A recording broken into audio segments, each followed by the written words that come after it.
On WSOC tonight, a warning about gatherings and COVID-19 as the holiday season approaches. But how do you celebrate with friends, family, and loved ones while keeping everyone safe? We're thinking about their health and safety first while also thinking about ours. We're breaking down the do's and don'ts ahead of your family's next big gathering. And Hurricane Delta slamming the Gulf Coast tonight. Strong winds, toppling trees, and ripping tarps off of roofs. Heavy rain causing flooding, dangerous storm surge too, and now this storm is heading our way. Well, some of that rain from Delta already moving into Charlotte. We're mapping out how much of your weekend will be soaked. And car windows smashed out with a baseball bat, graffiti spray painted on walls, all inside a condo parking garage in South End. I'm speechless. I'm still speechless. Neighbors now asking why someone would do this as police are looking for the person responsible. WSOC Tonight live on Channel 9 starts right now. And good evening. Thanks for staying up with us. I'm Erica Bryant. A lot to get to tonight, but first, Hurricane Delta hitting the Gulf Coast tonight. Louisiana getting the worst of this. And you can see on the radar just how massive this storm is. We have a time-lapse video from Lake Charles, Louisiana, as the storm moved in. And you can see it brought dark clouds, that heavy rain moving right on through that area. Lake Charles is about an hour north of Creole, where Delta made landfall just after 6 o'clock this evening. Now we want to go to our meteorologist, John Ahrens, who has been closely tracking this storm for days. John, what can we expect to see from this weekend? Well, Erica, it looks like it's just going to be waves of rain every once in a while. I don't expect like long-term washouts where you're just staring at the rain from your window all day or streaming movies. If you need a break, you want to get some fresh air, you'll have that opportunity. The bulk of this storm will stay west of the mountains, which is good news for us. And just every once in a while, it'll swing that Gulf moisture our way. We've got a band of rain moving through right now. And quite honestly, I think that the radar is going to look very similar all the way through your Saturday. You just won't be able to clean the green out of there. The WSOC weather app, you got that interactive radar. You can track those showers moving through, and we'll get some breaks. And I think we'll also keep the rain fairly light in intensity. It'll start to pick up maybe Saturday night in through Sunday when our winds begin to change. And that's when we might see a few more heavier pockets of downpours and maybe even some breezy conditions. If you're trying to get an outdoor event in, I know we got the Roval 400. It looks iffy, to be honest, just because the wet weather is just going to be relentless. But again, you're going to get those periods where we get a couple breaks, and maybe those breaks will be just about a couple hours. Temperature-wise, also an issue because of that cloudy and that dreary weather. Well, that's going to keep temperatures in the 70s. Now, John, with this storm hitting the Gulf Coast in Louisiana, this makes the fourth time that this area has been hit with some brutal weather. So when you look back at your kind of historical data, how rare or unusual is this? It's very unusual. I mean, the past 2 decades have not been kind to the Gulf Coast. You have to go back to 2002. That's when they were hit with 4 named storms. But '05 was worse, because we all remember Katrina, but Rita was that same year. So the past 2 decades have not been kind at all to Louisiana. Yeah, they haven't had a break, have Not they? at all. And when you look at much bigger impacts from like Hurricane Laura that we got from that, Right. You're saying that this time from Delta, this time around, not so much for us or as much. Right, not here, and there are a couple reasons. Number one, Delta's weaker than Laura was. I mean, Laura slammed the area with some major hurricane. Delta wasn't that. And Laura's angle, the way it came through, it kind of came through like this, and then it took a beeline more toward the mountains, and that's why we got more of an impact. Delta's going to be a little farther away, more towards central Kentucky, that we shouldn't see as bad of an impact as what Laura did to us back in August. Thanks, John. And now again, take a look at the damage Hurricane Delta has left behind. Nearly 6 hours after making landfall as a powerful Category 2 storm, Delta packing high winds, that heavy rain, and life-threatening storm surge in Louisiana.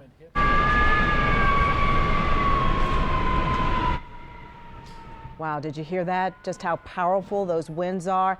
Kind of sounds like the storm is howling. All across that region, trees have toppled. Tarps that were covering the holes in roofs from previous storms have been ripped off, and hundreds of thousands of people have lost power. Now, our team of meteorologists will continue to monitor Delta overnight and bring you the very latest starting tomorrow morning at 5 a.m. on Eyewitness News Saturday morning. And make sure that you download our WSOC TV weather app if you haven't already to get the updates on the storm sent right to your phone. And now to a COVID-19 update. Cases are climbing once again across the Carolinas and all across the country. 28 states are showing upward trends, including both North and South Carolina. 20 states are holding steady, but as of right now, only 2 are reporting declines, Hawaii and Alabama. Zeroing in on North Carolina, the state is heading towards a new peak. You can see our cases dipped in August and again last month, but they are now moving back up, nearly to the level that we saw at the peak in mid-July. Here in Mecklenburg County, we just surpassed 30,000 cases since the start of the pandemic. To put that into perspective, it's more cases than have been reported in these 12 states and Washington, D.C. And that is a serious concern as the Carolinas continue to reopen, as flu season approaches and the holidays are right around the corner. So how do you get together with your friends and family without putting yourself and your loved ones at risk? Well, this is something that we asked about, and our Genevieve Curtis got some expert advice on how to handle those events. She's joining us live tonight. Genevieve, what'd you find out? Well, Erica, the Mecklenburg County Health Department saying today that family events and family gatherings are where they are seeing the most cases tied to the spread of the virus. And of course, now that some of those restrictions have lifted and we are able to have larger gatherings, of course, we all want to be able to spend time with our loved ones. And there are some ways to do that safely. Being a 2020 bride has been crazy. For better or worse, it's not blissful to be a pandemic bride. But Kaylee Thies is ready to marry the love of her life this December. And while their love might be contagious, We're just ready to go. We're just ready to go. They certainly don't want their wedding to be. We have gone down from 215 people to 40 people. We're thinking about their health and safety first while also thinking about ours. That's why they're doing everything they can to keep their guests safe and put their health first. The couple ordered masks for the nuptials and moved the ceremony to a patio instead of indoors. So we are trying to have everybody before the wedding have a rapid test. We are not seeing family for Thanksgiving. As we all look for ways to safely gather with our loved ones, the Mecklenburg County Health Department just released new data on family gatherings. We have a tendency to believe that we are safe within our family, regardless of whether these are individuals that we've been spending time with. Since early August, the health department has seen COVID-19 cases tied to 97 family gatherings, 24 wedding-related events, 14 funerals, and 23 events at places of worship. They're urging people to still take precautions. So if you're bringing people together around holidays, you need to be conscious of the fact if these are individuals that you don't live with and that you normally are not spending time with, you need to consider wearing your mask. For a celebration that's supposed to be about I do, there have been a lot of don'ts during pandemic wedding planning. Kaylee had a bridal shower via Zoom and postponed her bachelorette party for next year. She made her fiance quarantine after returning from his small bachelor party at a lake house. I did make him quarantine in our apartment. He got tested and he was not allowed out of his side until the test had come back negative. Now that venues can host larger gatherings, Kaylee and her fiance are looking forward to finally exchanging vows. We are in love and we are ready to get married, and COVID is not going to stop us from doing that. Beautiful couple. Genevieve, I know we always talk about wearing masks and social distancing, but you found some other recommendations for our get-togethers. Yeah, so the health department also made a suggestion that if you are going to bring people together for any type of event, that you keep a guest list or a list of the people who attended that event. That will make it easier for contact tracers should there be any spread of the virus. Yeah, Erica? Good idea. Thank you, Genevieve. Well, looking at specific holidays, for those celebrating Halloween, you can just decorate your home or apartment, carve or decorate pumpkins with your children, and have a virtual costume contest. For Thanksgiving, have a small dinner with only those who live with you, and you can shop online rather than in person coming up for Black Friday and Cyber Monday, and watch sports events, parades, and movies from home. Dozens of car windows busted with a baseball bat, walls spray painted, all inside a parking garage at a condo complex in South End. This crime was not only caught on security cameras, but several people who live there actually watched all of this unfold. And they told our Joe Bruno they still can't believe this happened. A wild story. A guy was taking a baseball bat to several windows of cars in this condo garage and spray painting the walls. You can see over here on the door of the Village of South End that the condo complex is warning people about it. Neighbors just want to know why he did this. The surveillance video is crystal clear. Around 8 Friday morning, this Acura pulled into the Village of South End garage and parked so he could leave quickly. The man grabbed something out of his SUV and walked up the ramp. A short time later, you could see the man spray painting a wall in the garage. He eventually got a little closer and tagged the wall near the entrance. After disappearing from the camera view for a bit, the man in the mask and hat returned to his car and grabbed a baseball bat. Police say he used that bat to smash about 20 cars. People could hear what he was doing and were out and about as this was happening. Video shows people on the phone and checking his license plate while he was destroying cars. You then see the man twirling the bat, throwing it in the back seat, and then speeding away. I'm speechless. I'm still speechless. Tamir Haddad saw it all happening and told people to call 911. He has no idea why someone would do this. This is very quiet area. This is what was so surprising and shocking. Another neighbor who saw it happening but didn't want to be identified said it all feels surreal. What was really going through my mind was like, man, who hurt this guy? You know, like he just looked so mad. The graffiti has since been cleaned, a police report filed, but the motive is still unknown. The world is full of different kind of people, and you shouldn't need to be scared just because one rotten apple out of the tree. CMPD has not made any arrests, but anyone with information about this should contact Crime Stoppers. Back to you. Thank you, Joe. It is official. The presidential debate that was scheduled for next Thursday has been canceled. The commission wanted the debate to be virtual after President Trump's COVID-19 diagnosis, but the president wanted it in person. Tomorrow, with the approval of his doctors, President Trump plans to deliver a speech at the White House. In the meantime, at least 34 people connected to recent White House events have now tested positive for COVID-19.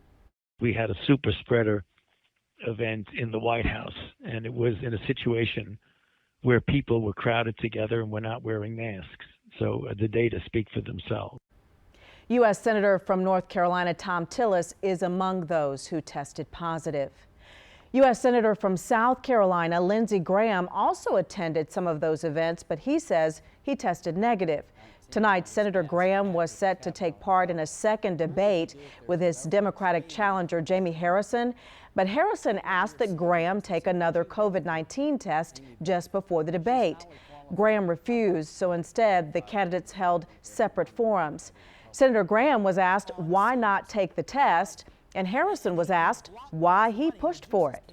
Listen, right now, Senator Graham, just this past week, was in a hearing room with 2 people who have tested positive for the coronavirus. 2 senators who are now quarantined at home.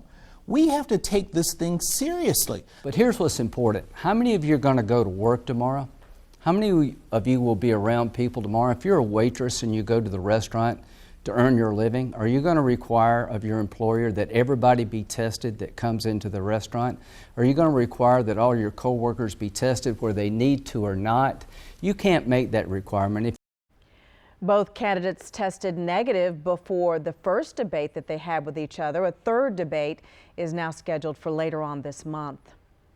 This afternoon, U.S. Senate candidate Democrat Cal Cunningham took questions from reporters for the first time since news broke about his sexting scandal. but he did not answer many of those questions. 4 times, reporters asked if there are any other women or affairs that voters should know about. Well, he said that voters are tired of hearing about his personal issues. Let me be very clear. I'm hearing from North Carolinians that are telling me in no uncertain terms that they want their Senate candidate talking about the issues like those that we're talking about right here today. Last week, sexually suggestive text messages surfaced between Cunningham, a married father of 2, and Arlene Guzman Todd, a California strategist. Today, the North Carolina Board of Elections put out a warning about voter intimidation. Our Damani Lewis is here to explain how the board broke down what is legal and what is not. Erica, they put out the memo to make sure everyone knows the rules so that we can all cast our ballot in peace. First, they addressed buffer zones. Now, that's the area 50 feet from the polling site entrance where people can't harass you or try to sway your vote. They also addressed poll watchers or observers. The president has talked about those people a lot recently, calling on people to show up to the polls and make sure no fraud is happening. But the NCSBE says there are official poll observers appointed by a political party. They cannot talk to voters. They can only watch and take notes and can be inside that buffer zone. The political parties have until 5 days before an election to submit who those people are going to be. Now, you may remember the state BOE recently had to put out a memo about voting twice after the president's comments about showing up to the polls to make sure your mail vote counts. Well, today, the executive director wanted to make clear that North Carolina is ready to protect your vote. This has been an unprecedented year. There are things that I'm having to give instruction about and even wear a public health hat that I never thought I would be wearing either. But, you know, we do have systems in place. We've had absentee by mail voting in North Carolina for decades. They say if you want to make sure your ballot has been counted, do it by using their online tracking tool, not by showing up at the polls. Erica? Thanks, Damani. A major setback for one of Charlotte's boldest proposals yet to develop affordable housing. LISC, the firm that handles private funds raised for the City of Charlotte affordable housing, denied Brook Hill's proposal for funding. It comes after the city also rejected the project's request for housing trust fund dollars. Now, Brook Hill is trying to close a $13 million gap.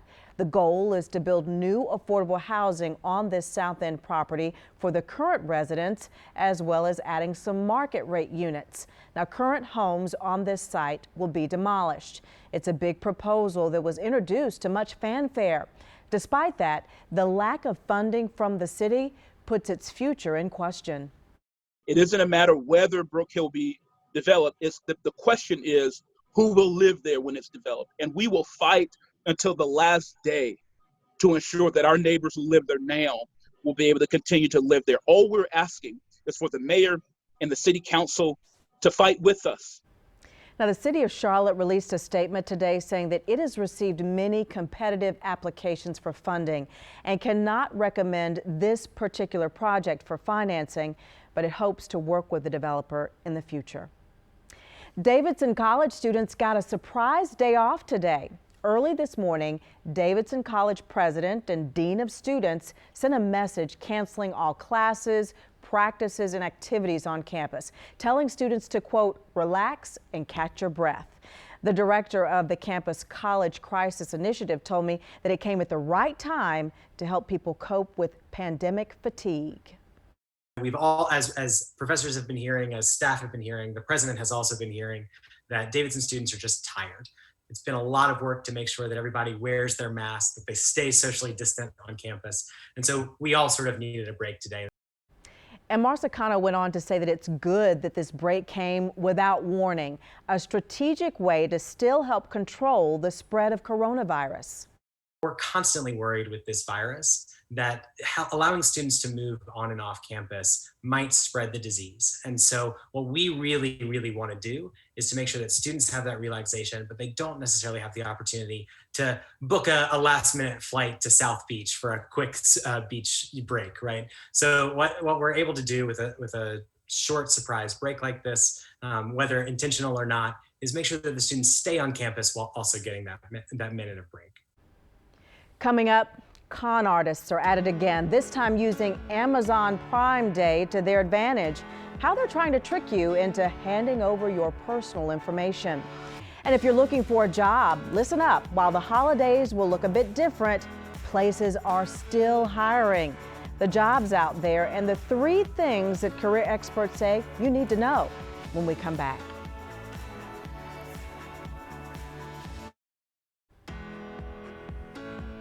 If you're looking for a job, there is a big opportunity to land one with seasonal hiring. Career experts are saying that while this year's holiday season will look very different, companies are still hiring. You know, we typically see a large increase in demand for retail jobs over this time. And this year, it's no different. We're definitely seeing a surge in those positions, but we're also seeing a very heavy shift toward e-commerce and order delivery. And the career experts say, remember these 3 things. There are more seasonal jobs. Apply now and look for non-traditional opportunities like delivery or remote customer service care.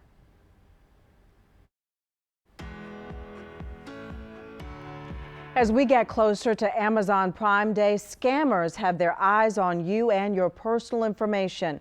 The Better Business Bureau is warning that con artists are pretending to be Amazon employees. They'll call you claiming that there's a problem with your account, like a lost package or declined credit card payment. They then ask for your credit card, your account details, and even asking for remote access to your computer to help solve the problem.